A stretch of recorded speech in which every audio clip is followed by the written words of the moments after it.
Welcome to Buckets, brought to you by FanDuel Sportsbook. My name is Matt Moore. I'm the senior NBA writer for the Action Network, and this is your Tuesday Best Bets episode in the National Basketball Association playoffs. We got some great ones to talk about, including the first game of the most casual series of all time. Steph Curry and the Warriors taking on LeBron James and the Los Angeles Lakers. So much history, so much rivalry, so much passion. I think all the other series are way more interesting, but we'll get into all that and more. And we're going to do that with, as always, my co-host, NBA Futures analyst, Brandon Anderson, and joining us for the first time on Buckets, the host of Green Dot Daily, and a woman who will be doing some WNBA shows for us coming up on this feed in the future. So excited to talk about the W. It's such a great market. If you are listening to this and you have not bet WNBA, get ready. I'm kidding. You need to be ready. This is such a great market to bet into. It has been great for us as a company. It has been great for me as a bettor. It's awesome.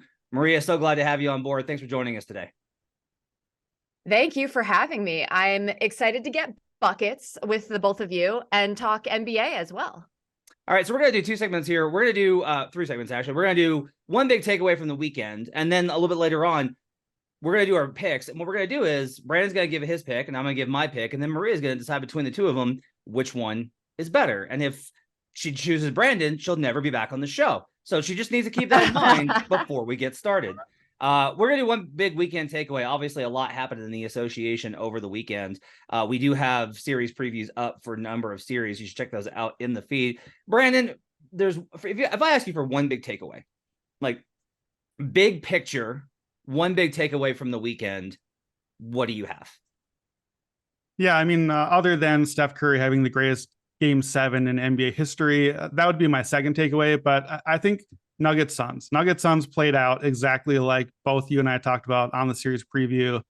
All the math problems, all the things we said that might be a worry for the Suns, the possessions issue, not getting enough threes. To me, that's what we saw throughout Game 1, and that was the big takeaway. That's the series I needed to learn the most about in Game 1, and I felt like we learned a lot of what we suspected might be the case.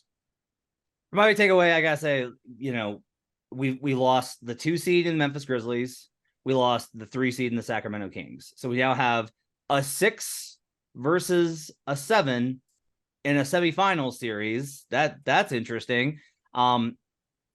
For me, when I look at it, I was actually really just struck by on Sunday night. I looked at the market over at FanDuel Sportsbook for the Western Conference, and there's discrepancy in this in the market. So basically, if you want to get a little bit of an arb position, you could do that right now. You could get a little bit of an arbitrage position because currently, at a lot of the books, the Denver Nuggets are the favorites to win the Western Conference. They're up 1-0 in their series, and that's going to put them a little bit ahead. But at FanDuel Sportsbook, it's not. It's the 6 seed Golden State Warriors at plus 195 as the favorite to win the Western Conference. Look, I'm in a compromised position here because as somebody that lives in Denver and covers the Nuggets, there's always going to be this concern of an implicit bias.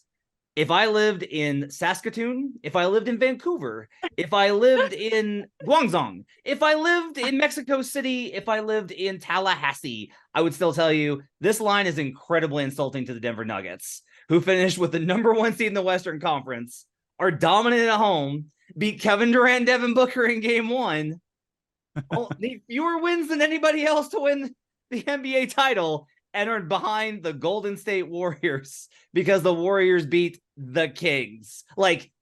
I get it. And we're going to talk a lot about why the Warriors are a good pick and a good bet. All these type of things. We'll do that in our series preview. Just saying, the line's really insulting for Denver here. Maria, I want to know, what's your big takeaway from the weekend? So my big takeaway has to do with a matchup that we're going to talk about here shortly, which is Knicks Heat, and more specifically, Jimmy Butler. And what I'm thinking is just for all the numbers in his favor, and there are many, he's had 6 consecutive games with 25 plus points at a field goal percentage of 50% or more. All those numbers, all of that is great. But to me, his biggest advantage is what's hard to quantify, and that's the playoff Jimmy mystique. And I think that has been really working for him. And it's making me think that he might just play in game 2. I don't think he's going to be anywhere close to 100%. And I don't know exactly how effective he's going to be, but there's something about his team feeding off of just his energy. They get so much confidence from him. You saw it in game 1. He clearly should not be on the floor, and he's out there and he's just, giving that team that belief. And so we'll get more into what we expect in game 2, but it's just something about playoff Jimmy.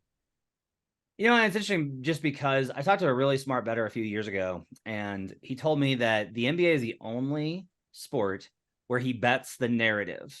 He was like, the narrative plays out, the storyline plays out in the NBA so often. Like Brandon and I talk about like 4 factors and EFG rebounding percentage. And I'll be like, let me give you like 3 minutes on the switch coverage and how they defend the pick and roll.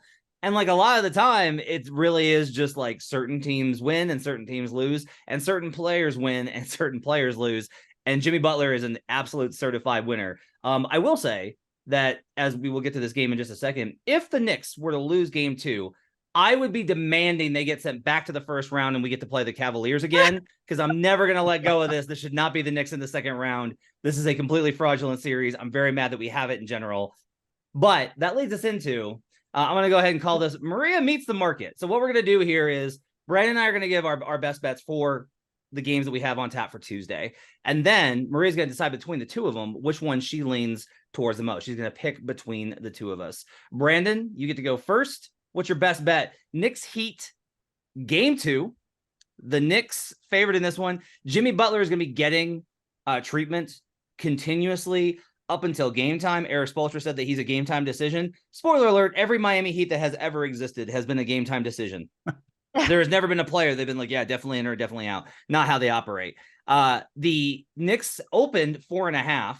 It is now -7. You can get it -108 as we record this on Tuesday morning. -290 on the money line. Heat are +235. Total of 207. What's your best bet for Knicks Heat? I love the Knicks. You and I both bet this right at the open. I think this is the biggest punt spot that I have seen for Miami and a playoff Jimmy. I just think they got their win. They're going to get him healthy. But I'm not going to take the -7 out of it move. Give me Knicks by 11 or more at our sponsor FanDuel, +155. Okay. I'm going to take the Heat team total under 100.5.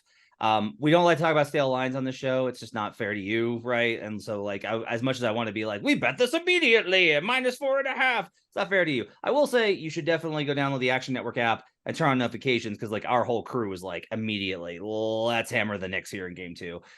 You lose that first game at home, you're gonna usually win that second game. Brandon, what's the cap that you have for why you like the Knicks so much in this spot at an alternate number rather than just laying the 7? Because of course you're not. Of course I'm not. What fun is just taking the regular old line? That's no fun. So last round, we saw in the first round, 4 of our 8 games that opening weekend, the road team won. Knicks, Lakers, Heat, Clippers. They all stole game 1 on the road. What happened after that? Those 4 teams went 0-4 straight up. They lost by 17, 14, 10, and 16. 14 points a game they lost by. That is what these teams do. Matt, you've said this even more than I've believed it. You get the one of the 2 games, you did your job on the road, let's go home. That's the usual case anyway. Now here we have a game where we've got Tuesday night game and then nothing until Saturday. We had Jimmy playing on the most one ankle. We've seen the one ankle. We saw 5 minutes of him standing in the corner and then just like trying to jog down the court. I love you, Eric Spoelstra, but like, what were you doing? Put somebody out there who can run around or defend, or I don't know. Yeah, I know. Tibbs did nothing against it. Tibbs didn't attack it. Tibbs did nothing. Is that the point? Yes, that's the point. It's like, why not keep him out there? Because apparently the Knicks couldn't go after the guy on one leg. No, I agree. I love the spot for the Knicks, and I think that they come out strong in front of the home crowd, and they just put this away. If Jimmy does play, maybe he does, but I don't know that it's going to go well for him. I honestly don't think that he does, or I think he gets reduced minutes if he does. It just feels like a spot where you say, look, we can just cut our losses here, go back to Miami 1-1. And if we don't play Jimmy, we can give him from Sunday noon basically to Saturday. That is like a full week off. We're giving you an NFL week, Jimmy. Just have an actual week off and get the ankle healthy. We all saw Spo's reaction when the ankle rolled. We saw it on TV. I won't repeat it, but you know what he said. That's how important Jimmy is to the series. He's got to be there. This is the spot where you take the Knicks. Why am I taking the alternate line? So Miami this season had only 8 times. So the line is -7. I need to win by 11 or more rather than 8 or more. So I'm effectively saying rather than -110 to win by 8 or more, I'm getting a +155 to win by 11 or more. I can't have a Knicks win by 8, 9, or 10. So how often does that happen? Happened 7 times this season for the Knicks. It happened 8 times this season for the Heat. So about 8 or 9% of the time, the number I'm getting here, basically it has to happen 13 or 14% of the time for that not to be valuable. So if I like the Knicks and I already have the bet earlier, but I'm going to add to this just to say, okay, I think this gets away. I think Miami kind of lets it get away. And the math tells me if I think that to just go in and take the better spot here and risk the Knicks by 8, 9, or 10. The Knicks had their first round wins by 9, 11, and 20 points. So right on the verge of being able to cover this big number. Look, we're just not getting a ton of close games. I know that's Miami's thing, but the Knicks have won by enough. I like them to win. I like them to run away with us. I think we go back to Miami 1-1. So give me the Knicks by 11 or more +155. So as you mentioned, for me, this is just like, I'm with you on this. This is essentially, this is a spot play for me. And the playoffs, there's a couple, and the lines get sharper. This is one that the books can't get sharper on because you can't move so far away from your power rating that it gets absolutely like nuclear. You can't do that. Like, you have to be anchored somewhat to your power rating for what you had in game 1. When a team loses their first game at home, and it's game 2, the numbers are obviously really terrific. What I think is interesting here in particular is I looked at when the line is shorter for the favorite.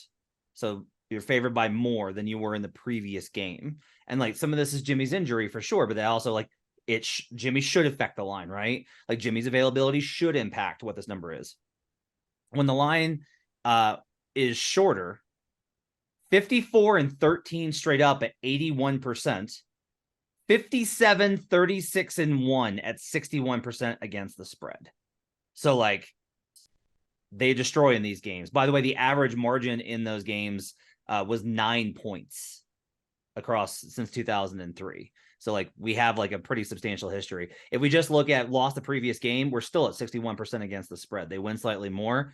We're still at 61%. We're above 60% ATS on these games. The market can't. I love finding these spots where the market historically can't correct because of their anchor to the power rating. And this is absolutely one of those. So like, I'm with you. I, on the other hand, though, I am going to take the Miami Heat team total under. I'm taking, in the year 2023 of our Lord, I am taking an under of 100 points. It's 100.5. And yet I am somehow taking this under. Because honestly, there's so many scenarios here where, like, if I'm going to, I needed something that was like different for this bet, but I also really do like this bet.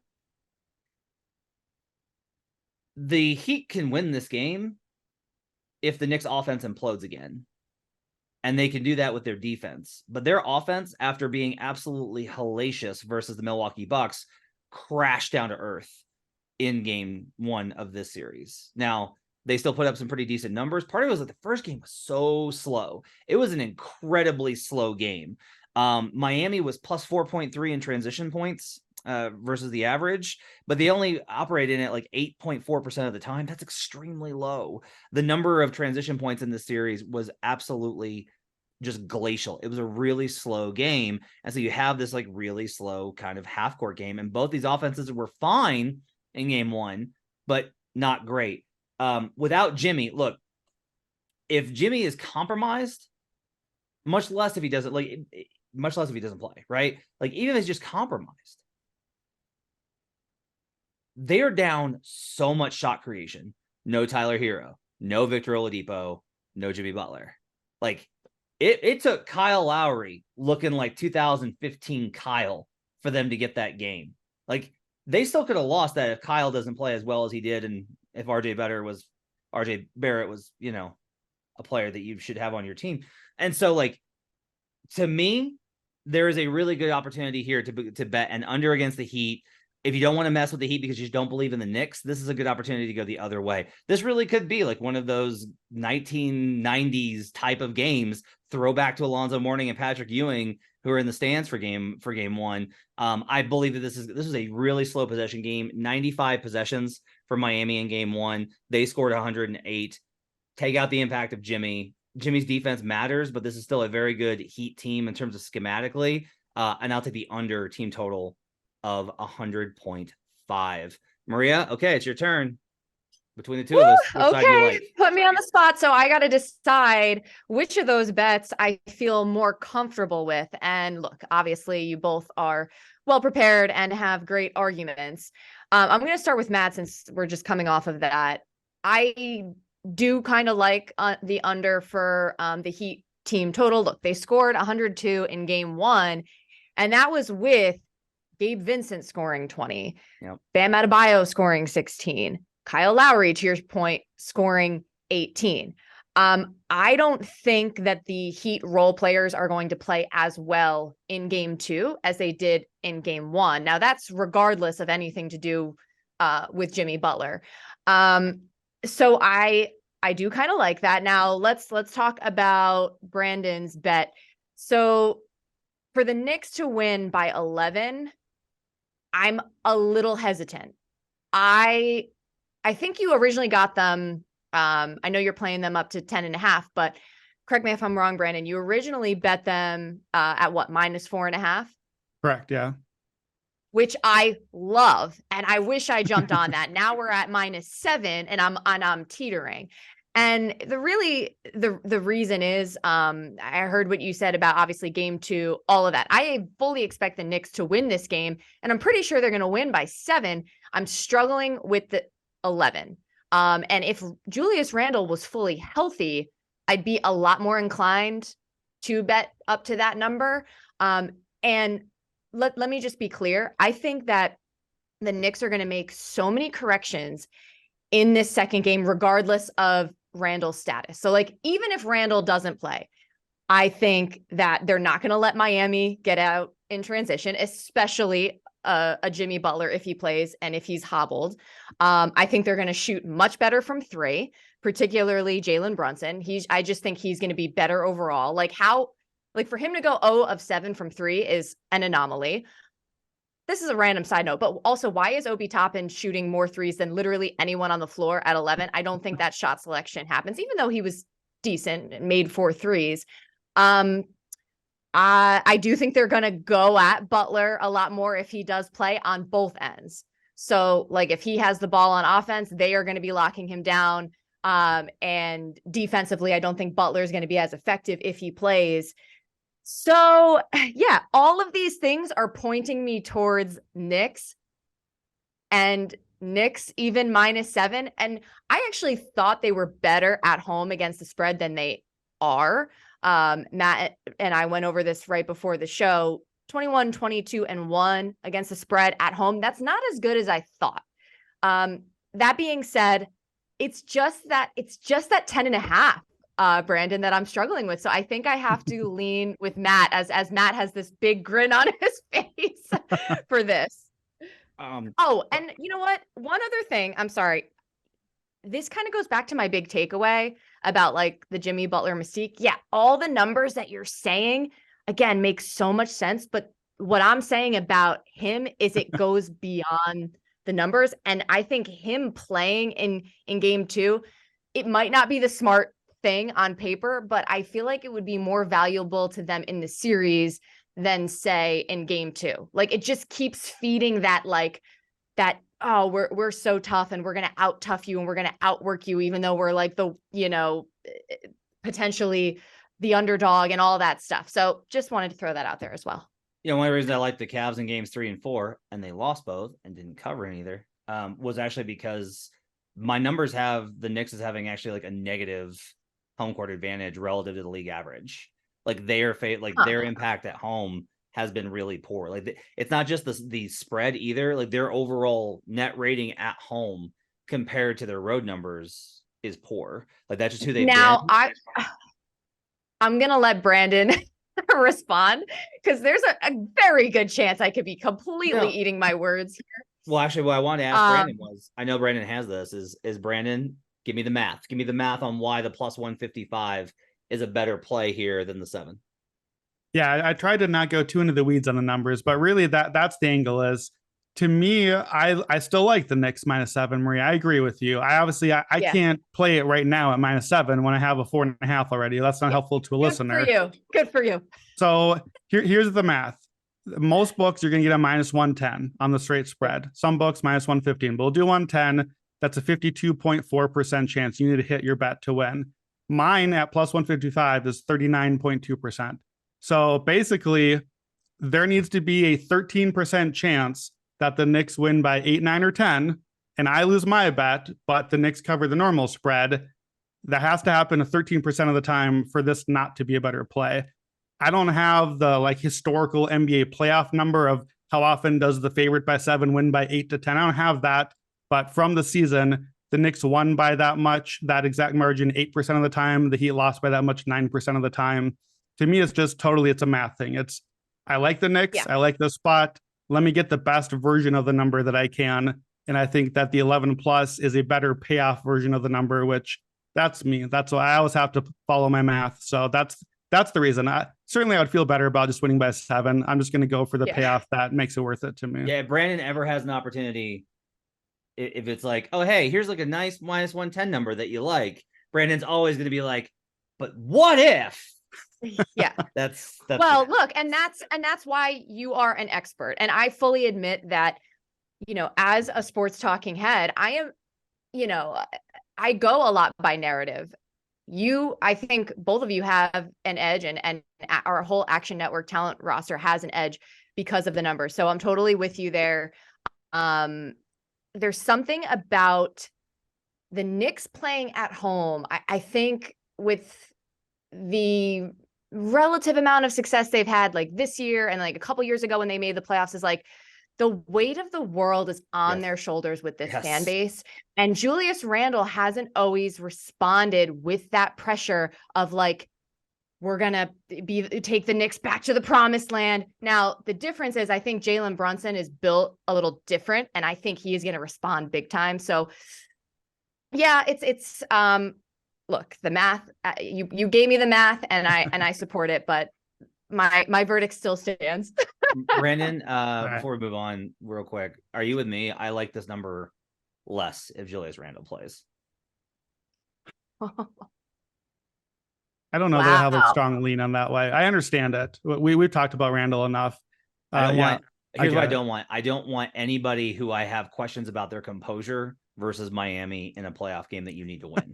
Like that gets dicey. I'll just say this on the quarters thing. I noticed on the prep for the series, the Heat have been an awesome fourth quarter team, but the Knicks had the Knicks were better in the first quarter, second quarter, and third quarter. If the Knicks are winning by enough, like I think they will, then the fourth quarter net isn't going to matter anymore, because if it gets to like Knicks by 15, 20 and whatever, then that's where the Heat kind of are like, all right, that's cool. Let's try this again Saturday. So I think that's part of why I like it. But yeah, I don't know about Randle. Let's move on to the big one. Lakers Warriors game 1. Line opened in this one 4.5. There are 5s at FanDuel Sportsbook. There are 4.5 still in the market as we're recording this. So I will ask if you're given that line to talk about where you're comfortable with it too. Brandon Anderson, true blue Golden State Warriors fan. Just no one is a stronger Warriors fan than him. I ask you, what is your best bet for this game? I would like to pass it back to you. I want to let you start on this one. I'll be a gentleman because I think my case responds to yours a little bit. Okay, so I will say that I was originally for this, I was on Lakers plus 4.5. I bet it immediately when it opened. I tracked it, and I'll give like the reason for that very quickly here because I think it's important context for folks. This is an old buddy of ours, Raheem Palmer, former colleague, now at the Ringer. This is his thing that he had to start looking at last year, and it's been really profitable. Teams that go to Game 7 then the following series have really struggled in Game 1. You don't have enough time to recover. The difference here is that usually those teams were on the road.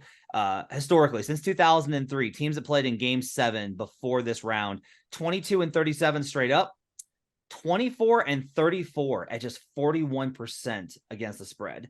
So fading them is a 58.6% play in the playoffs. Now, the key here is that the Warriors are home, and so that changes the dynamics here. And then that goes to just 11-12 straight up, 48%, still under 500, which I think is notable, but it's more of a coin flip, right? 11-12, one more win, and this is even. If the Warriors win, this is a 500 trend straight up. They are, however, 7-15-1 against the spread. That's 31.8%. Even at home, coming off of that Game 7, they've struggled. I want to add another layer on this, which is I looked at if you are a seed greater than 2 and you just played in a Game 7, that goes to 10-23, 30% straight up. Woo. And 14-18-1, 44%. Again, we get into the problem of this is a home game for the Warriors. Most of those teams were on the road, and that hasn't happened as often in NBA history because you just don't see a home game. You don't see a 6 seed at home very much in the second round. We only have 5 instances of that. 1-4 straight up, 0-4, 0-4-1 against the spread. So like the trend has continued to be not great for these teams. I will tell you, like, I don't want Warriors here. We'll talk about the series matchup when Brandon and I get into it later on our series preview, which you can find in the feed. So I say all this to say I went to the under 227.5. This is a preposterous number. This is here's the profile of these two teams. The Lakers half-court offense is not good and struggled versus an elite Memphis half-court defensive team that was missing Steven Adams and Brandon Clark, and Ja wasn't there to put pressure on the rim for some of that series. The Warriors played an absolutely trash defense and still wound up with the 10th best half-court offense in the NBA playoffs. Like, these, I understand. Steph Curry's got 52, splash, woo, shooty hoops. I understand it. It's great. Awesome. That's not who this team is. This is not the Splash Brothers. Clay's not that guy anymore. Draymond's not that guy anymore. And the supporting cast definitely isn't that guy, those guys anymore. So, like, you have a Lakers team that their problem is scoring and their strength is defense. And you have a Warriors team that their strength is defense and they struggle to score. Like, the Warriors in the regular season were very mid offensively. So those two things combined, this 227.5, these two teams are not going to run that much. And if they do, there's going to be transition defense. These are two big teams. So there's not going to be a huge offensive rebounding second chance points advantage for either team. Like, there's not. Like, Looney may get a ton of rebounds in this series, but it's not going to impact necessarily the scoring efficiency all that much. 227.5 is a ridiculous number. Also, by the way, going back to those trends, all of those trends that I mentioned with those performances coming off of the Game 7s, the other thing that happened, the under was very much in play. So in those types of situations, I will go ahead and I will go with the under 227.5 because I chickened out with Lakers plus 4.5. Brandon, what's yours? Yeah, so I like the idea of the under here. I was going to ask if you had the number on the post Game 7. That is the post Game 7 trend that I think makes a lot of sense here. I think that maybe both of these teams get a little tired out by the end of the game. My play is real. I'm going to take the Warriors. I'm going to take the Warriors to win and cover the 4.5. And my play for starters is honestly a contrarian play. And I know that, Matt, you think I as a person am contrarian, but I don't play a lot of contrarian plays. But man, the second the Warriors won, all I saw in our Slack channel from all of our experts and all over Twitter was Lakers Game 1. After the Game 7, everyone has the after the Game 7 stat. And it's a great stat. And it's an important stat, but it also loses 40 to 50% of the time. It's still like trends are good, but trends aren't 100%. So I was like, okay, everyone is going Lakers. I want to ask you, does the trend make you a little bit more likely to go against it? Like, you have such a revulsion towards these type of sample things. You don't like trends. You don't think No, there's I there? love trends. You've heard me on NFL podcasts. Like I love trend. Like absolutely, the post game 7 fade the team is definitely a spot that I will hit almost every time. Here's why I'm not hitting it this time. Here's why I'm being contrarian. I've got 2 other trends. So here's my response to your I don't like trends. Here are the 2 other trends, and you've heard them both because I went there both on game 1 last round. They both lost. I'm going back again because I believe in these. Number 1, LeBron James in road game 1s for his life is 4-14 straight up. LeBron James loses road game 1s. It is what he has done in his career. He did not do it this year in game 1, but for his career, he is 4-14 straight up, by the way, including 0-4 against Steph Curry and the Warriors. That's number 1. Number 2, it's not just against LeBron. The Warriors destroy in game 1s in this regime. Since the beginning of the Kerr era and the dynasty, the Warriors are 21-4 in game 1s, straight up. That includes 2-2 on the road, which they're not here. So 19-2 at home, Warriors in game 1. We have talked about this on a billion podcasts and for years.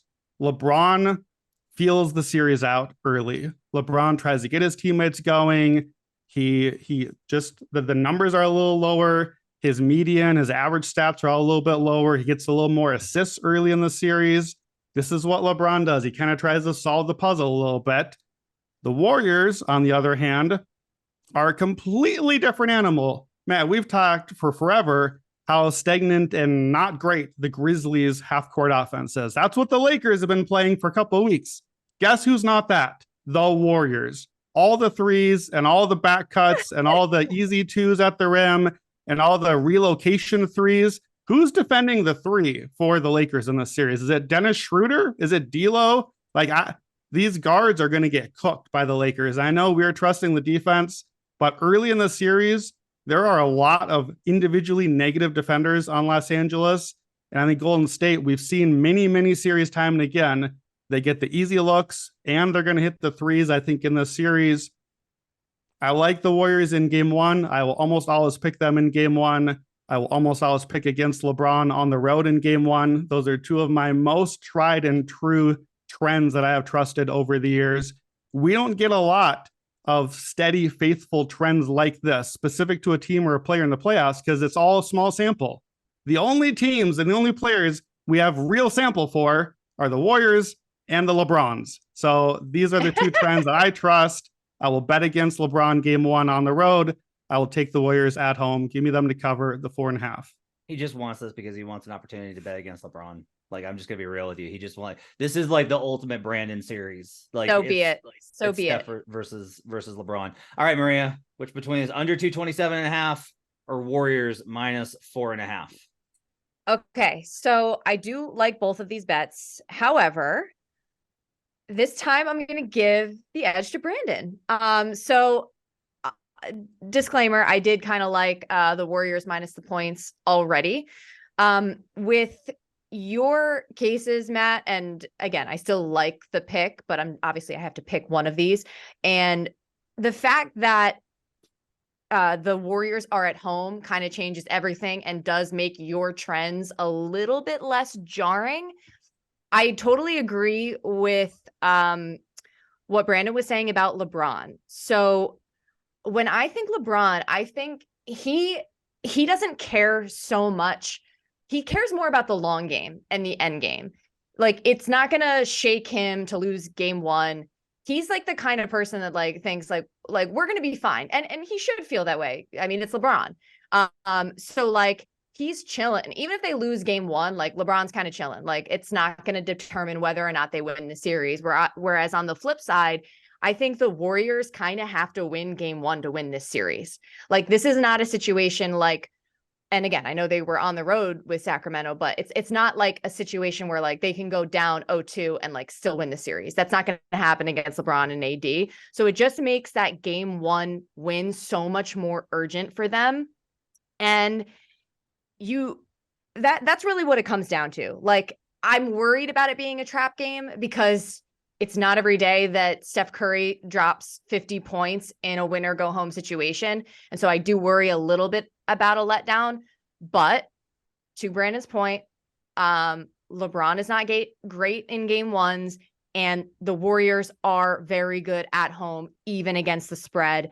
And again, this is another thing that we pulled right before the show. So 28, 15 and 1 ATS at home, 4-1 at home ATS in their last 5, 35 and 9 straight up at home. So I just feel like the Warriors understand the gravity of this. And if they lose game 1, they lose their advantage in this series, and that cannot happen. So there you go. Okay. Before we get you out of here, I have one WNBA question for you, Maria. Okay. I have a question for you.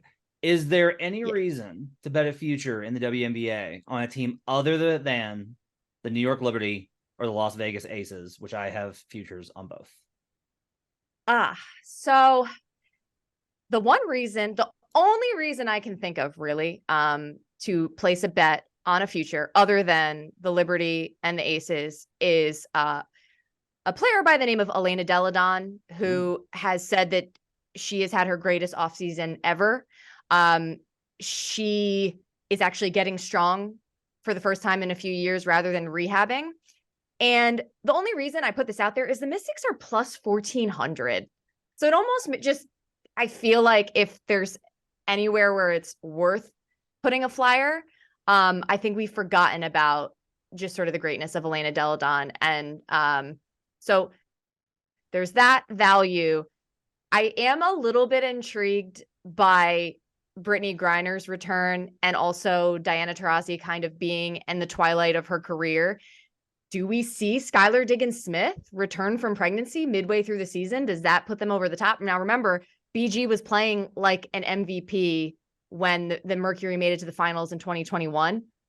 I'm not sold on Vanessa Nygaard as a coach, but that being said, again, for plus 2,500 flyer to have DT potentially ride off into the sunset of her career on like a championship, to have BG after being wrongfully detained in Russia for an entire season, play like an MVP. There's something to that narrative. That being said, my bet right now is probably Liberty plus 130 over the Aces plus 110.